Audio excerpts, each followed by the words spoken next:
అనుదినం దేవునితో.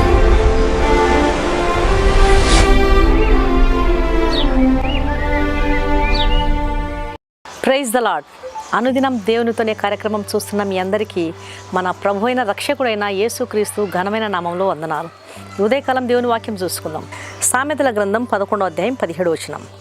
దయగలవాడు తనకే మేలు చేసుకును. ఇక్కడ దయగల స్వభావం గురించి దేవుడు మాట్లాడుతున్నాడు. ఎవరు దయ కలిగి ఉండగలరు అంటే సున్నితమైన మనస్తత్వం కలిగిన వారు, ప్రతిఫలం ఆశించని వారు, నిస్వార్థ పరులు దయగలిగినటువంటి స్వభావాన్ని కలిగి ఉండగలరు. పిసినారితనం గలవారు ఎప్పుడు కూడా ఎదుటి వారికి దయ చూపించలేరు. తన గురించి తాను ఆలోచించేవారు, తమ కొరకు తాము బ్రతికేవారు ఎప్పుడు కూడా ఎదుటి వారికి మేలు చేయలేరు. దయగలిగి ఉండడం, దయగల స్వభావం కలిగి ఉండడం, ఎదుటివారికి మేలు చేసే స్వభావము దేవుని స్వభావ లక్షణాలు. అలాంటి దేవుని లక్షణమైనటువంటి గుణలక్షణమైనటువంటి దయను మనము కూడా కలిగి ఉండాలని దేవుడు ఆశిస్తున్నాడు. దయ కలిగి ఉండడం అనేది ఎప్పుడు కూడా మేలుకరంగా ఉంటుంది. దయ చూపడానికి మనల్ని మనం అలవాటు చేసుకోవాలి. నిస్వార్థపరత్వాన్ని అలవాటు చేసుకోవాలి. ప్రతిఫలం ఆశించకుండా ఇతరులకు మేలు చేయడానికి మనల్ని మనం తర్ఫీదు చేసుకోవాలి. దయ కలిగి ఉండడం వలన మనకు మేలు కలుగుతుంది. ఒక వ్యక్తి తాను చూపించినటువంటి దయ వలన తనకు ఎలాంటి మేలు కలిగింది అంటే, ఒకసారి ఒక రైతు పొలంలో పని చేసుకుంటూ ఉన్నాడంట. తన పొలంలో ఒక సేద్యపు బావి ఉంది. తన పనిలో తాను నిమగ్నమై ఉన్నప్పుడు సడన్గా ధబేలమని శబ్దం వినిపించిందంట. ఏంటా శబ్దమని అతడు అటువైపు చూస్తే బావిలోంచి శబ్దం వచ్చినట్లు అనిపించి పరుగున బావి దగ్గరికి వెళ్ళి చూస్తే ఒక చిన్న కుర్రవాడు నీళ్ళలో పడి మునిగిపోతూ బావిలో నుండి కేకలు వేస్తున్నాడంట, రక్షించండి రక్షించండి అని.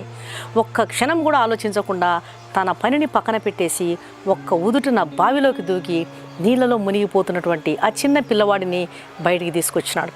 మింగిన నీళ్లను కక్కించినాడు. ఆ అబ్బాయి భయంతో వణికిపోతున్నాడు. కాబట్టి ఆ చిన్న పిల్లవాడిని తన ఇంటికి తీసుకెళ్ళాడు. భయంతో వణికిపోతున్నాడు ఆ చిన్న పిల్లవాడు, ఏమీ మాట్లాడలేకపోతున్నాడు. కాబట్టి ఆ చిన్నవాడిని, అందులో సాయంకాలం అయింది, చీకటి పడుతుంది కాబట్టి తన ఇంటికి తీసుకువెళ్ళిపోయినాడు. తన కుమారుడు వయసు ఉన్నటువంటి ఆ చిన్న పిల్లవాడికి తన కుమారుడి బట్టలు తొడిగించినాడు. వేడి ఆహారం పెట్టినాడు. వెచ్చని దుప్పటి కప్పినాడు. రాత్రి అయిపోయింది కాబట్టి తన కుమారుడి పడక మీద చిన్న పిల్లవాడిని నిద్రపుచ్చి పొద్దునైపోయిన తర్వాత ఈ పిల్లవాడిని తన వివరాలు అడిగి కనుక్కొని తన ఇంటి వారికి అప్పగిద్దాం అనుకొని రాత్రి నిద్రకు ఉపక్రమించినారు. తెల్లారిపోయింది. ఆ అబ్బాయిని వివరాలు అడిగి కనుక్కున్నాడు. ఆ అబ్బాయిని తిరిగి తన తల్లిదండ్రులకు అప్పగిద్దాం అని తయారవుతున్నటువంటి సమయంలో తన ఇంటి ముందు ఒక పెద్ద పడవంతటి కారు ఆగిందంట. ఆ కారులోంచి ఒక పెద్ద ధనవంతుడు పరుగున ఆదురాగా వచ్చి, అయ్యా, మీరు నిన్న కాపాడినటువంటి అబ్బాయి నా కుమారుడే, ఏడి నా కుమారుడు ఎక్కడున్నాడు అని చెప్పి చాలా ఆదురాగా వచ్చాడంట. నిన్న పిల్లలతో కలిసి ఆడుకుంటూ పిల్లవాడు బావిలో పడ్డాడంట. నాకు ఆ సంగతి తెలియదండి. నేను పిల్లవాడు కనబడటం లేదని చెప్పేసి మనుషులను పంపించి అంతా వెతికించాను, కానీ ఎక్కడా దొరకలేదు. నాకు ఇప్పుడే తెలిసింది, పిల్లవాడు బావిలో పడితే మీరు దూకి రక్షించారని. వాడు నాకు ఒక్కగానొక కుమారుడండి. ఐశ్వర్యానికి కొదవలేదు, ఆస్తి అంతస్తులు పేరు ప్రఖ్యాతులకు ఏమాత్రం కొదవలేదు, కానీ వాడు మాకు ఒక్కగానొక కొడుకు. వాడే కనుక లేకపోతే మేము ప్రాణాలతోనే బ్రతికేవరం కాము. మీరు రక్షించింది మా పిల్లవాడిని మాత్రమే కాదండి, మా ప్రాణాలను కూడా మీరు రక్షించారని ఎంతో కృతజ్ఞతతో ఆ ధనవంతుడు రైతుతో మాట్లాడుతున్నాడు. వాడికి ఏదైనా జరగరానిది జరిగింటే తట్టుకునే శక్తి కూడా నాకు లేదండి, మీ రుణం తీర్చుకోలేనిది, అయినా సరే కృతజ్ఞతగా ఇది ఉంచండి అని చెప్పి కొంత డబ్బును ఆ రైతు ముందు ఉంచినాడంట. అందుకు ఆ రైతు అన్నాడంట, ఆపదలో ఉన్నవారిని కాపాడడం, దయతో వ్యవహరించడం నా స్వభావ లక్షణం అండి. నా కొడుకే గనక ఆ ప్రమాదంలో ఆ సమయంలో పడి ఉంటే నేను కాపాడుకోనా అని చెప్పి ఆ డబ్బును సున్నితంగా తిరస్కరించాడంట.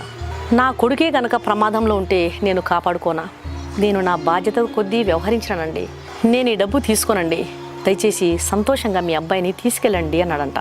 ఈ ధనవంతునితో రైతు మాట్లాడుతూ ఉండగానే గదిలో నుంచి ఆ రైతు కుమారుడు బయటకు వచ్చాడంట. ఆ కుర్రవాడిని చూసినటువంటి ధనవంతుడు, ఈ అబ్బాయి ఎవరు అన్నాడంట.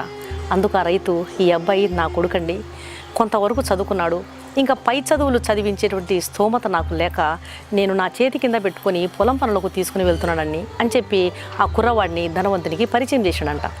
అప్పుడు ఆ ధనవంతుడు రైతుతో అంటున్నాడు, అయ్యా, మీరు మా కుమారుడిని ఎంతో ప్రేమతో రక్షించినారు, డబ్బు ఇస్తుంటే కృతజ్ఞతతో వద్దు అంటున్నారు, కనీసం మా తృప్తి కోసం మీకు అభ్యంతరం లేకపోతే మీ అబ్బాయిని మాతో పంపించండి, నా కొడుకుతో పాటే మీ కొడుకును చూసుకుంటాను, చక్కగా చదివిస్తాను, దయచేసి ఉపకారం చేయండి, కాదనకండి అని చెప్పి ఆ ధనవంతుడు రైతును ఎంతో బ్రతిమిలాడినాడంట.